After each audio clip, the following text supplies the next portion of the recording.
আল্লাহুম্মা সাল্লি আলা সাইয়্যিদিনা মাওলানা মুহাম্মদ ওয়া আলা আলি সাইয়্যিদিনা মাওলানা মুহাম্মদ। হাসান শহীদ বিষ পানে, হুসাইন শহীদ কারবালায়, জয়নাল আবদিন বন্দী হইলেন এজিদের জেলখানায়। আল্লাহুম্মা সাল্লি আলা সাইয়্যিদিনা মাওলানা মুহাম্মদ ওয়া আলা আলি সাইয়্যিদিনা মাওলানা মুহাম্মদ সাল্লাল্লাহু আলাইহি ওয়াসাল্লাম।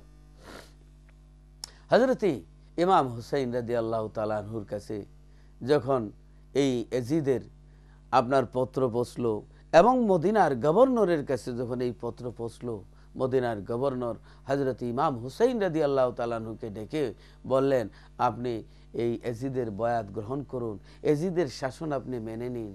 হযরত ইমাম হুসাইন রাদিয়াল্লাহু তাআলা আনহু বললেন, আমি শহীদ হইতে রাজি, আমি তার কাছে মাথা নত করব না। এজিদ ফাজির ফাজ্জার ফাসিক, সে শরাবখোর এবং ইসলামের পরিপূর্ণ শাসন ব্যবস্থাকে সে উলটপালট করে দিয়েছে। আমি সেই অনিসলামিক এই শাসনকে আমি মেনে নিতে পারি না। তিনি যখন এই কথা বলে জানায় দিলেন, এজিদ খুব রাগান্বিত হলো এবং এজিদ বলে দিল মদিনার গভর্নরকে যে তুমি হয়তো ইমাম হুসাইন রাদিয়াল্লাহু তাআলা আনহুকে অ্যারেস্ট করে নিয়ে আসো আমার কাছে, অথবা ওনার মাথা কেটে নিয়ে আসো। নাউজুবিল্লাহ, এত বড় দুষ্ট এজিদ জালিম, মুসলমানের সন্তান হয়ে সে এত বড় জুলুম করেছে। অতএব বোঝা গেল মুসলমানের মধ্যে এক শ্রেণীর লোক আছে, নবীর দুশ্মন আছে এবং আহলে বয়াতের দুশ্মন রয়েছে তারা। এবার হযরত ইমাম হুসাইন রাদিয়াল্লাহু তাআলা আনহু আমার নবীর দরবারে রওজায়ে মুবারকের মধ্যে হাজিরা দিলেন। আসসালাতু ওয়াসসালামু আলাইকা ইয়া রাসূলুল্লাহ, আসসালাতু ওয়াসসালামু আলাইকা ইয়া হাবিবাল্লাহ। নবী গো, ও নানা, এই মদিনা এমন এক মদিনা, যেই মদিনাতে আপনি আমাকে কাঁধ মোবারকে উঠায় ঘোরাইছেন, যে মদিনার জমিনে আপনি আমাদেরকে পিঠ মোবারকে উঠাইয়া হামাগুড়ি দিয়েছেন, আমরা আপনার পিঠ মোবারকে সওয়ার হয়েছি, আর আরোহণ করেছি। ইয়া রাসূলুল্লাহ, ও নানা, আপনার আদরের নাতি ইমাম হুসাইন আজকে মনস্থ করেছি মদিনায় আজকে এই নিরাপদ না আমার জন্য, কারণ এজিদ মুনাফিকদেরকে দিয়ে আমার বিরুদ্ধে ষড়যন্ত্র করতেছে। আমি, ও নানা, তুমি মক্কা ছেড়ে হিজরত করে মদিনায় তশরিফ এনেছিলেন, তার আমি আজকে মদিনা শরীফ ছেড়ে মক্কা শরীফে হিজরত করব। এবার যখন আল্লাহর নবীর দরবারে এইভাবে কাঁদতে কাঁদতে হযরত ইমাম হুসাইন রাদিয়াল্লাহু তাআলা আনহুর চক্ষু মুবারকে ঘুম এসে যায়।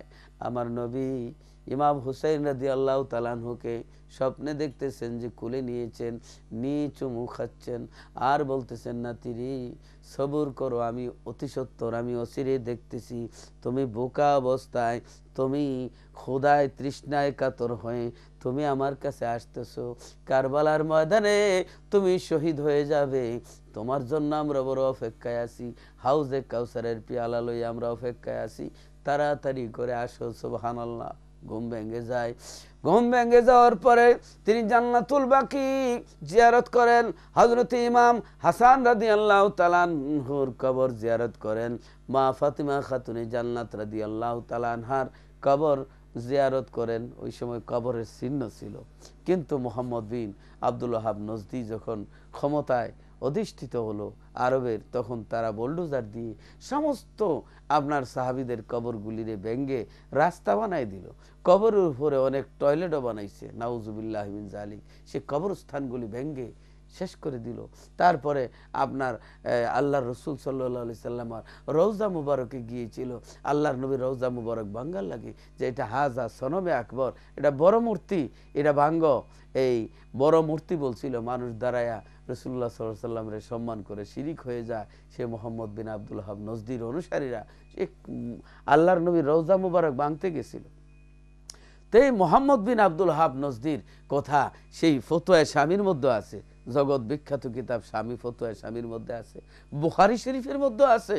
আল্লাহর নবী রহমতুল্লিল আলামিন দোয়া করেছিলেন, আল্লাহুম্মা বারিক লানা ফি শামিনা, আল্লাহুম্মা বারিক লানা ফি আমানিনা, যে আল্লাহ শামের মধ্যে বরকত দাও, ইয়ামনের মধ্যে বরকত দাও। বুখারী শরীফের হাদিস।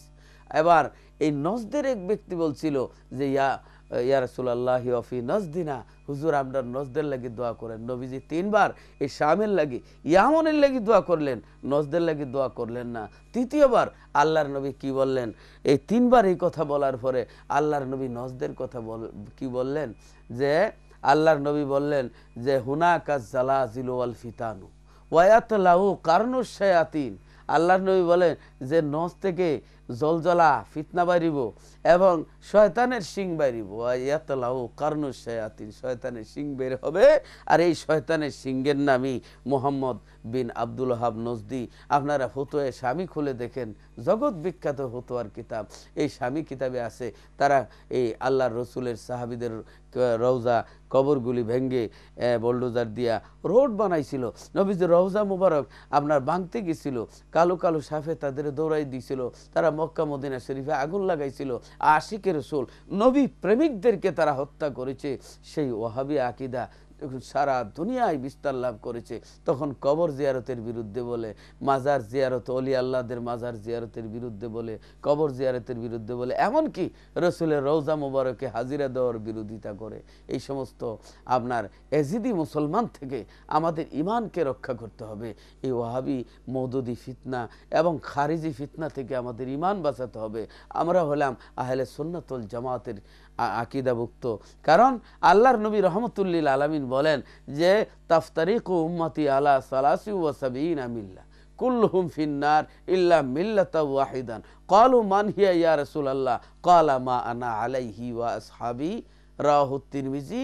আহলে সুন্নাত ওয়াল জামাত, এই জামাতের নাম হলো আহলে সুন্নাত ওয়াল জামাত। বাতিল ফেরকা আল্লাহ নবী বলেন 73 দল হবে, 72 দল বেজাল হবে, একটা দল খাঁটি হবে। তারা হলো আহলে সুন্নাত ওয়াল জামাত, যারা হুসাইনি মুসলমান। এজিদের দলে যারা ছিল তারা 72 দল বেজাল মুসলমান। এই জন্য তারা সন্ত্রাস, এই জন্য তারা এই সমস্ত মানুষকে আক্রমণ করে আপনার এইসব আপনার জুলুম করে। কারবালায় আপনার হযরত ইমাম হুসাইন রাদিয়াল্লাহু তাআলা আনহু নবীজির এবার রওজা মুবারক থেকে হযরত মা ফাতেমার রওজা মুবারকে ইমাম হাসান রাদিয়াল্লাহু তাআলা রওজা মুবারকে নিয়ে বিদায় নিয়ে এবার তিনি মক্কা শরীফ চলে আসলেন। মক্কা শরীফ চলে আসার পরে এই মক্কা শরীফের মধ্যে কুফা থেকে 150 চিঠি আসতে শুরু করলো।